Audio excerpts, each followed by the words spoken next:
আজকে আমরা আমাদের ক্লাসে আলোচনা করব বৃদ্ধি বিকাশের মধ্যে পার্থক্য। বিগত ক্লাসগুলিতে আমরা বৃদ্ধি ও বিকাশ সম্পর্কে একটা বিস্তারিত আলোচনা করেছি। বৃদ্ধি কি, তার বৈশিষ্ট্য কি, বিকাশ কি, তার বৈশিষ্ট্য কি। আজকে আমরা এই দুটো বিষয়কে একসঙ্গে এদের মধ্যে পার্থক্যটা অনুধাবন করবার চেষ্টা করব। মনে রাখতে হবে যে বিশেষ করে এডুকেশন সাবজেক্টে বৃদ্ধি ও বিকাশ একটি অন্যতম ভাইটাল টপিক। একাদশ শ্রেণীর সেকেন্ড সেমিস্টারে এই বৃদ্ধি ও বিকাশ চ্যাপ্টারটা রয়েছে। সেই বৃদ্ধি ও বিকাশের সংজ্ঞা নিয়ে আমরা দীর্ঘ আলোচনা করেছি, বৈশিষ্ট্য নিয়ে আলোচনা করেছি। আজকে আমরা আলোচনা করব পার্থক্য। আমরা যদি পার্থক্যটাকে একটু ভালো করে অনুধাবন করি তাহলে বৃদ্ধি বিকাশ নিয়ে আমাদের মনে আর কোনো প্রশ্ন থাকার কথা নয়। তাহলে প্রথমেই আমরা যদি বৃদ্ধি ও বিকাশের পার্থক্য করি, ফার্স্ট পয়েন্ট সংজ্ঞা। এটা নিশ্চয়ই প্রত্যেকেরই জানা, আমি তাও আর একবার তোমাদের বলছি যে বৃদ্ধি হলো দৈহিক আকার ও আয়তনের পরিবর্তনের প্রক্রিয়া। কথাটার মানে বোঝা যাচ্ছে যে বৃদ্ধিটা কি, দেহের আকার এবং আয়তনের বৃদ্ধির প্রক্রিয়া। দেহের আকার এবং আয়তন বাড়বে, তার একটা প্রক্রিয়া বৃদ্ধি। আর বিকাশটা কি? বিকাশটা হচ্ছে দৈহিক আকার আয়তন এবং কার্য সম্পাদনের উৎকর্ষতা বৃদ্ধির প্রক্রিয়া। কার্য সম্পাদন, সেই কার্য সম্পাদনের উৎকর্ষতা কতটা ডেভেলপ করলো, কতটা বিকাশ হলো, কাজের ক্ষেত্রে সেটা কতটা বৃদ্ধি পেল। যেমন মানসিক রয়েছে, প্রাক্ষবিক রয়েছে, নৈতিক রয়েছে, এগুলো সবই কিন্তু বিকাশের দ্বারা সংগঠিত হয়। এটার বৃদ্ধি নয়। মানুষের মন বাড়বে না, মনের হাইট বাড়বে না, বা আবেগ বা প্রক্ষোভ, দুঃখ, আনন্দ, খুশি, এগুলোর দৈর্ঘ্য বাড়বে না, এগুলোর বিকাশ ঘটবে। তাহলে কি বিকাশটা আমরা যদি সংজ্ঞায়িত করি তাহলে কার্য সম্পাদনের উৎকর্ষতা বৃদ্ধির প্রক্রিয়া।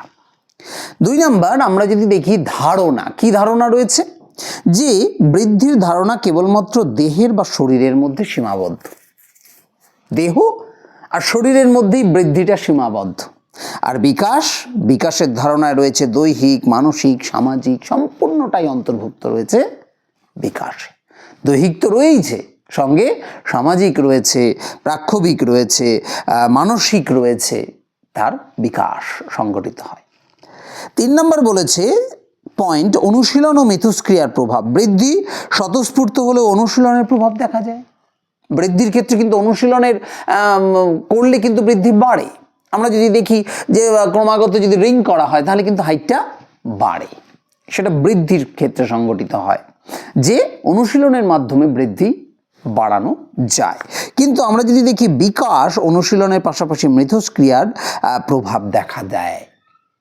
স্বাভাবিকভাবেই একটা অনুশীলন তো আছেই, অনুশীলনে তো বিকাশ হবেই, সঙ্গে কি হবে, একটা মিথস্ক্রিয়ার প্রয়োজন হয়। মিথস্ক্রিয়া বলতে স্বাভাবিকভাবে অভিজ্ঞতা, স্বাভাবিকভাবেই সেই বিষয়টা নিয়ে আলোচনা, মিথস্ক্রিয়ার ফলেই কিন্তু বিকাশ সংঘটিত হয়। কারণ ও ফল, শিশুর বৃদ্ধি হলো কারণ আর শিশুর বিকাশ হলো তার ফল। বৃদ্ধির কি?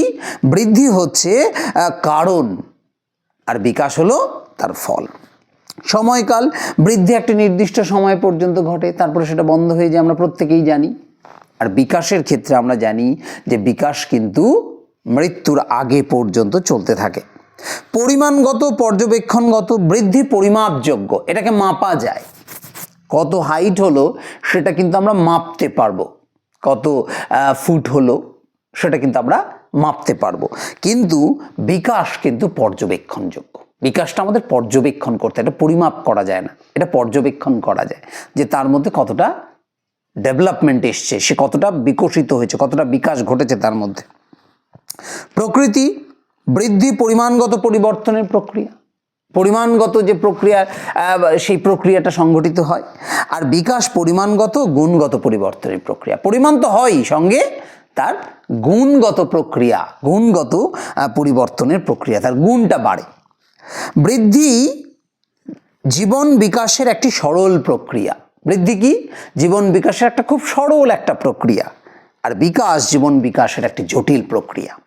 এটা মাথায় রাখতে হবে যে বৃদ্ধি সরল প্রক্রিয়া, একদম সোজাসুজি, কিন্তু বিকাশ জটিল প্রক্রিয়া। অত সহজে বিকাশ হবে না, পরিবেশ লাগবে, বংশগতি লাগবে, তার অভিজ্ঞতার মাধ্যমে সেই বিকাশ সংঘটিত হয়। আর বৃদ্ধির ক্ষেত্রে আমরা যদি দেখি, ওই এমনিতেই কিন্তু আমাদের বৃদ্ধি ঘটে। বৃদ্ধির জন্য আমাদের কোনো এক্সট্রা কোনো এফোর্ট দেওয়ার প্রয়োজন পড়ে না। কিন্তু বিকাশ একটা জটিল প্রক্রিয়া, আর বৃদ্ধি একটা সরল প্রক্রিয়া। বৃদ্ধি কি বলেছে, যে স্বাভাবিকভাবে বৃদ্ধি বিকাশের একটা অংশ, একটা পার্ট। ডেভেলপমেন্টের একটা পার্ট হচ্ছে গ্রোথ, বৃদ্ধিটা হচ্ছে বিকাশের একটা পার্ট। আর বিকাশ বৃদ্ধি প্রক্রিয়ার উপর নির্ভরশীল এবং সামগ্রিক প্রক্রিয়া। বিকাশ হচ্ছে সামগ্রিক প্রক্রিয়া। বৃদ্ধি কি বলেছে, বিশেষ ক্ষেত্রে নির্দিষ্ট, যেমন হাতের ব্যায়াম করলে হাতের পেশি বৃদ্ধি ঘটে। আর বিকাশের সবই ক্ষেত্র, সবই, বিকাশটা কিন্তু সব জায়গায় স্বাভাবিকভাবেই দৈহিক, মানসিক, সামাজিক, প্রাক্ষবিক সমস্ত বিষয়ে বিকাশ ঘটে। আর বৃদ্ধি, আমি যদি হাতের ব্যায়াম করি, হাতের কসরত করি, তাহলে আমার হাতের মাসল বাড়বে, হাতের বৃদ্ধি ঘটবে। কিন্তু বিকাশের ক্ষেত্রে সামগ্রিক অংশ, শুধুমাত্র একটা স্পেসিফিক বিষয়ে বিকাশ হয় না। বিকাশটার ক্ষেত্রে সামাজিক, মনস্তাত্ত্বিক, প্রাক্ষবিক এই সমস্ত বিকাশ সংগঠিত হয়। বৃদ্ধি সাংগঠনিক নয়, আর বিকাশ একটি সাংগঠনিক প্রক্রিয়া। তাহলে এই টোটাল আলোচনার পরিপ্রেক্ষিতে তোমরা যদি বিষয়গুলোকে খুব সুন্দর করে দেখো, বইতে যদি বিষয়গুলোকে একবার রিডিং করো, তাহলে দেখবে বৃদ্ধি ও বিকাশের মধ্যে খুব সহজ কিছু পার্থক্য তোমরা বুঝতে পারছো। আজকের ক্লাসে আমরা বৃদ্ধি ও বিকাশের পার্থক্য নিয়ে আলোচনা করলাম।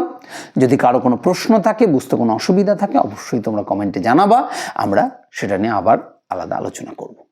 আজকের ক্লাস এই অবধি। অবশ্যই তোমরা আমরা যেই ক্লাসগুলো তোমাদেরকে এই বিভিন্নভাবে এই চ্যানেলে দিচ্ছি, অবশ্যই যদি তোমাদের খুব ভালো লাগে, অবশ্যই যদি তোমরা সেই ক্লাসগুলো দেখো, তো অবশ্যই লাইক করবে, তোমরা শেয়ার করবে এবং সাবস্ক্রাইব করবে।